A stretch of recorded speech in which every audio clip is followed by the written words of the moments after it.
In today's video, we are going to be talking about everything we know about the main antagonist in the Jujutsu Kaisen anime and manga series. We'll be explaining all we could find out about this powerful entity called Ryomen Sukuna, the King of Curses. Due to the nature of this video, there will be some spoilers from the manga and anime, so keep that in mind while watching. So, with that being said, let's dive right into it.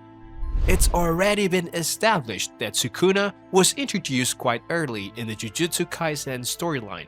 However, before the main protagonist, Yuji Itadori, got involved with the King of Curses and the Jujutsu sorcerers, Sukuna already had his story. Sukuna's story began over 1,000 years ago during an era known as the Golden Age of Jujutsu sorcery.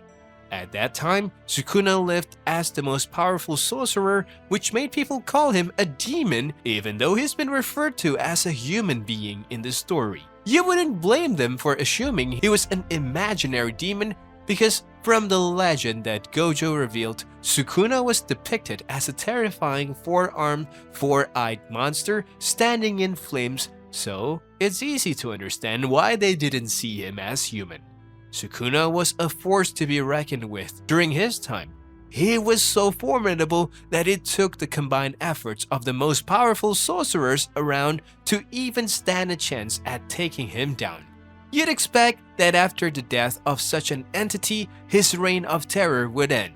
Unfortunately, that wasn't the case because even after Sukuna died, his body contained so much cursed energy that the corpse transformed into an incredibly powerful curse. As a result of this, the cursed energy which was contained in Sukuna's 20 fingers was taken and sealed away as special grade cursed objects. Unfortunately, even that measure wasn't enough to hold back Sukuna's curses because at the time Yuji's story begins, the seals started to get weaker while the curses grew more powerful each day. It's no secret that the Jujutsu sorcerers began to track down the different fingers and unseal them so that Yuji can consume them since he's the only one who can surpass Sukuna's cursed energy.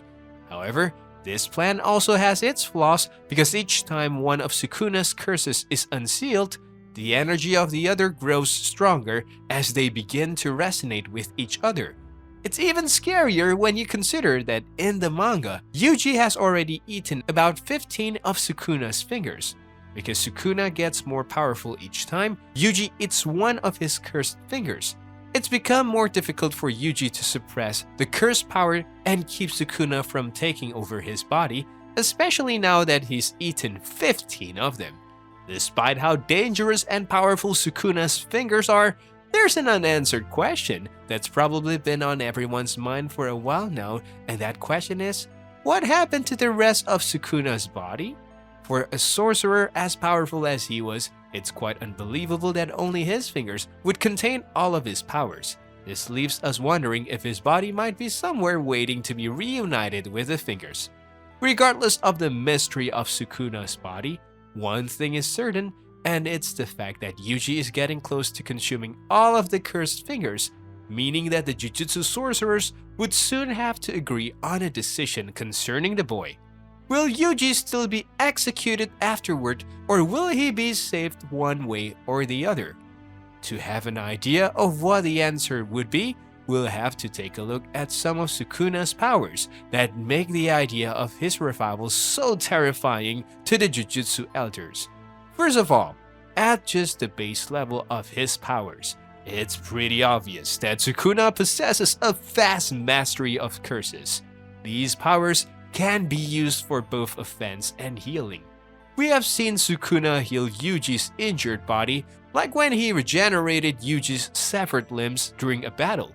More impressively, he even brought Yuji back to life with his powers, and it's important to mention that he did these things with only the power of a few of his fingers. Another thing that should be taken into consideration is that he's able to do this in Yuji's normal body and not his insanely enhanced one. With that being established, just imagine what he would be capable of when he has all 20 of them and if he's in his own body. It's clear that this being is terrifyingly powerful to say the least, but it's still quite difficult to gauge his powers. We have never really seen a vivid depiction of his fighting styles and abilities in fight scenes, and that's probably because most of his battles are usually done in a matter of seconds. In the manga, Sukuna casually defeats most of his opponents with ease. For example, when he killed the twins Nanako and Mimiko, he did it effortlessly. Even when he fought against powerful curses and curse users like Gojo, Mahito, and Shigemo, Sukuna just made a mockery of them, and Shigemo was especially humiliated because he was cut in half without even knowing. It's clear that Sukuna's powers are way above any other sorcerer's abilities. However, there have been a few situations where Sukuna had a tough time in battle. The first one is a rather early clash with Gojo when he first took control of Yuji's body. Even though the fight was just 10 seconds long and Gojo utterly humiliated him, it's important to remember that he only had one of his fingers in this battle. Also, he wasn't in his own body and he had just taken control of Yuji's body for the first time, so those could have been some limiting factors. Regardless of any uncertainties about their battle, Gojo confidently claims that he can defeat Sukuna any day, even when he's at full power. Quite a bold statement, to be honest. The second time Sukuna showed any signs of struggle in a fight was during his battle with Mahoraga. In this fight, Sukuna had to be very smart because the Shikigami summoned by Megumi was no pushover. The reason for this is that Mahoraga's main power is adaptability, so this means that basically Sukuna's attacks wouldn't work on him more than once because he would quickly adapt and become somewhat immune to them going forward. Regardless of this incredible defensive ability, Sukuna still managed to defeat him by opening his domain and unleashing a barrage of lethal attacks on the Shikigami until he couldn't take any more. And before he could begin healing himself, Sukuna blasted him with a massive fireball to end him. Such incredible feats are what make it easy to place Sukuna in the top 2 or the top 3 most powerful characters in the entire series. However, it's quite surprising that all of his powers are basically centered around just cutting. In fact, it seems like the most powerful characters in the series have the most basic fighting styles. For example, Gojo's powers are based mainly on pushing and pulling things. Toto claps to swap places and Sukuna cuts things. It's impressive that their powers are based on rather simple techniques and not any extremely complex principles. Sukuna possesses mainly 2 cutting styles, and they are the dismantle variety, which is used to cut inanimate objects, while the other is the cleave, which can be adjusted depending on the enemy's toughness and curse energy before slashing to destroy them in a single cut. These cutting styles are more effective when combined with Sukuna's domain expansion and malevolent shrine. This power combo creates a 200-meter radius in which Sukuna creates an unending barrage of cuts until the target or even the surrounding is obliterated. Compared to other characters, Sukuna's domain area is a lot larger, and this is mainly because he does not place a barrier around it. Sure, Sukuna's power are based on the principle of cutting. So how come he used a fire attack on Mahoragas during their battle?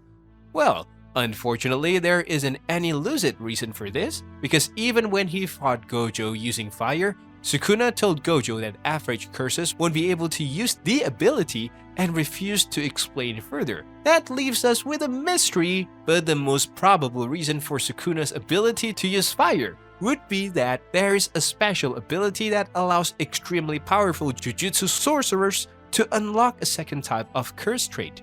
At this point, we have discussed quite a lot about the King of Curses, but there's still something that hasn't been mentioned, and that has to be Sukuna's binding vow. This particular part of the story needs some light shed on it. At some point in the story, Yuji died and he was transported into Sukuna's realm. The King of Curses offers to revive him if only he would abide by 2 conditions, but Yuji refuses, and so the two decide to fight to the death. If Yuji wins, he'll be revived, but if he doesn't, he'd have no choice but to agree to Sukuna's terms. As you'd expect, Yuji was killed almost immediately after the fight started, and so Sukuna proceeded to list the terms of his binding vow. The first condition is that Yuji would give Sukuna a one-time total control of his body for a full minute sometime in the future at his request. The second is that Yuji would forget about ever making the binding vow.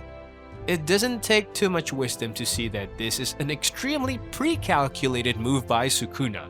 There is no doubt that he would one day make Yuji forget about making the deal, but we'll just have to wait and see when and why Sukuna gave these conditions, because they are going to make a huge moment in this story. This binding vow could be what Sukuna uses to finally take over Yuji's body or even escape to get his own body back. There's probably something that we haven't been told in the story to guess what Sukuna would use this vow to accomplish. But until we do, that's about all we have to discuss on the King of Curses, Ryomen Sukuna.